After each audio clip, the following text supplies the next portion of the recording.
Europe 1, bonjour la France. Daphné Burki. Oui, c'est vrai, vous écoutez Bonjour la France. Merci au public d'être avec nous et surtout à Dominique Besnéard d'être avec nous. Et tout de suite, on accueille celui qui passe ses soirées avec des personnalités qu'il côtoie, en tout cas. C'est ce qu'il nous dit, les plus grandes stars. Il tente de nous faire croire qu'il passe des soirées. Je ne l'ai pas souvent rencontré à dîner, non ? Mais oui, mais ça vous étonne, Dominique Besnéard ? J'arrive, Dominique, détends-toi. Eh bien, pourtant, il dit qu'il a passé la soirée avec vous. C'est Sébastien Toen.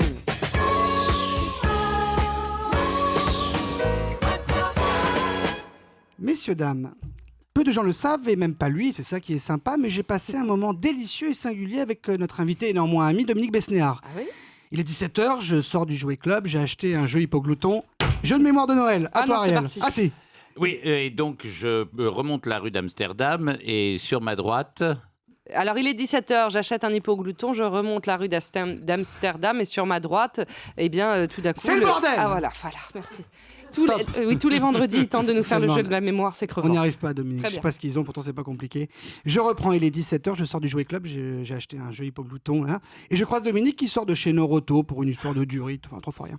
On rentre au bistrot et on commande un Sazano. Ça rime et surtout ça commence bien.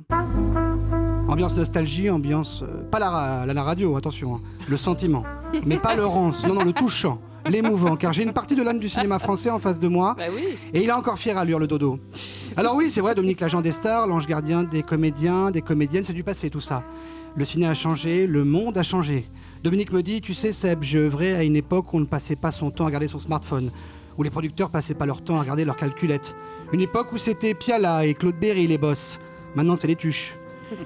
Une époque où on faisait pas des films pour vendre du rêve on faisait des films pour vendre du rêve et de la réflexion et pas du popcorn. Une époque où Patrick Bosso était pas obligé de vanter des pots d'échappement pour payer son loyer. Moche. Et surtout en discutant, on se découvre très vite des points communs avec Dominique. En effet, Dominique est né dans les Hauts-de-Seine. Moi aussi. Dominique a joué dans le film du Palmacho, La folle aventure de Max et Léon. Moi aussi. Ah. Dominique adore les caramels. Moi aussi. Dominique est fan de Sylvie Vartan. Moi aussi. Dominique est socialiste. Ça marche pas à tous les coups. Hein. Ça marche pas. Et je rappelle qu'on n'est pas sur France Inter et je ne suis toujours pas cheminot, donc tout ça n'aurait aucun sens. Mais tout de suite avec Dominique, il y a eu un crush, c'est vrai, parce que déjà Dominique, il a encore ce don de repérer les talents singuliers au milieu de tous les tocards. Il me confie et il me le dit. Tu vois, Seb, là, t'as 3 minutes en hebdo sur Europe 1. En janvier, crois-moi, t'auras 4 minutes. Et en mensuel, sympa Dominique et joyeux Noël. Dominique, toujours bienveillant, toujours sympathique avec les petits jeunes. Et là, il me dit, mais toi, Seb, toi qui es un petit peu comédien, un petit peu saltimbanque, pourquoi tu jouerais pas dans 10% ? Ah, je lui réponds, j'aimerais bien, ça me fait plaisir, je me place, oui. J'aimerais bien, même je préfère être honnête, hein. Moi, mon kiff ultime, c'est de jouer dans Game of Thrones. Alors là, Dominique me bifle, carrément. Comment ça ? C'est une expression, je veux dire, il me reprend de voler. Ah oui ? Et il me dit, mais qu'est-ce que tu vas foutre, Seb, dans cette série, dans cette bouse de Game of Thrones ? Il y a que des partous et des dragons. Eh bien, justement, Dominique, moi, mon rêve, c'est de jouer une partouze ou un dragon. Dominique, en bon conseiller bienveillant, me dit alors, appelle Harvey Weinstein, on sait jamais. Tu parles, Dominique, j'ai essayé, aucune réponse, rien, même pas sur son Tinder, rien du tout. Et alors qu'on parlait encore de cinéma, ce miroir de la vie en plus joli, j'ai avoué mon rêve absolu à Dominique.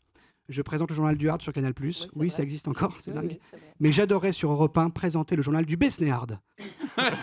Une émission sans concession, avec toi, Dominique, complètement fou, complètement punk. On essaye ? Ouais, je veux bien. Générique.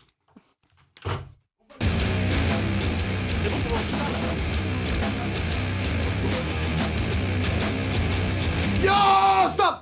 Bonjour à toutes et à tous et bienvenue dans le journal du Besnéard. On accueille ce matin, comme tous les matins pour sa plume aiguisée, je parle de son stylo, Dominique Besnéard. Bonjour Dominique. Bonjour Sébastien.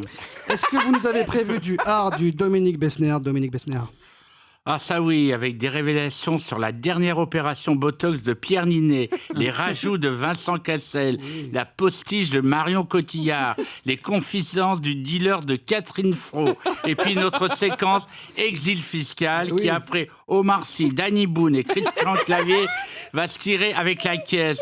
2 petits indices, son prénom c'est Romain, son nom c'est Duris. Yeah, vive le 7e art, Dominique, on se retrouve après la générique. Mais Dominique Besnéard, c'est l'émission de demain, c'est sûr. Ah ouais. Europe